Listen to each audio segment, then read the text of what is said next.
Алдуургийн 2 дугаар хорооны нэхэмлийн шар байруудын дахин төлөвлөлтийг хэрэгжүүлэгч Fuji Development компани 2021 онд ажиллаа эхлүүлсэн ч өнөө хүртэл төслөө ашиглалтад оруулаагүй байна. Гэрийн зааснаар 2023 онд ашиглалтад орох ёстой байсан ч хугацаа итэрснээс эргээд санхүү, эрүүл мэнд, сэтгэл санааны хохирол хамсгосноо ярьлаа. Түүнчлэн энэ хугацаанд 7 ахмад оршин суугч шинэ байраа үзэж чадалгүй нас орж шаардлага тавьсан зарим иргэнд компаниас дарамт шахалт үзүүлсэн гэж оршин суугчид бухимдаж байна. Энэ 2 жилийн хугацаанд байранд орно гэдэг ингээд яасан мэт өнөөдрийн хүртэл яг 5 жил 3 сар болсон. Энэ хооронд одоо энэ байрны нэг дахин төлөлт орлогын айдуудаас одоо 7 бурхны орныг зорчоод байна. Тэгэхээр хөгшин хүнч байна, алтаа хүнч байна, одоо залуу хүнч байна. Ер нь бол бүгд л хохирж байна. Одоо эхнээсээ ингээд зарим нь шинэ байранд орж чадахгүй нас ороод дуусчих штэ. Ирэх болгон дандаа маргааш, дандаа сарын дараа гэж ярьдаг. Энэ дандаа хот. Энэ компанид ерөөсөө итгэхэ байцсан. Тэр байтугай энэ компани дээр яг хизээ орох уу гэд ирэхэд нийлээд намайг зодж исэн усууд. Бид нэр намайг зодчоод намайг цагдаад барьж өгөө гаргаа явуул гэсэн усууд байхгүй юу? Мэдж байгаа энэ бараа 3 талын гэрээ хэлсэн. Би компани нийслэл энэтэй ирж энийгээ үзэхгүй байна. Энэ нийслэлийн ажил. Нийслэлд ирээд за танах яаж байна гэдэг. Нийслэлээр бид нар очиж уулзахаар нэг сайхан кофе уусан, гоё сайхан хүүхнүүд юун дотор өрөөнд дотор сууж идэг. Биднэрт бол за удахгүй бид нар очиж уулзна гэд байхгүй. Тэгээд одоо энэ дахин төлөвлөлтийг хариуцж байгаа 3 тал гэрээний нийслэлийн хариуцж байгаа улсууд бас энэ дээр бас хяналт тавьж ажиллаач. Доор хаяж сая 200 мянган төгрөг байгаа ш нэг өрөө. Тийм үү? Та нар ч гэсэн мэдж байгаа.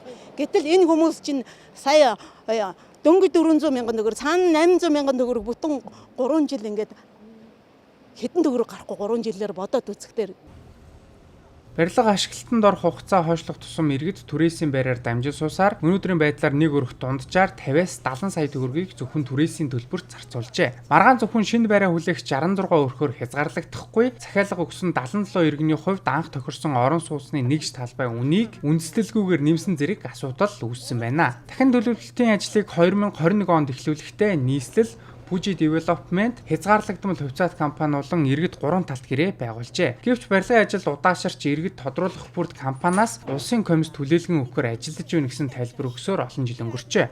Түүнчлэн Fuji Development компаниас нэхэмлийн шарын 7 дугаар байрны суурийг ухахдаа архитектур төлөвлөлтийн даалгавраас хэтрүүлсэн нь тогтоогдож, хууль зөрчсөн зөрчил гарч байсан байна.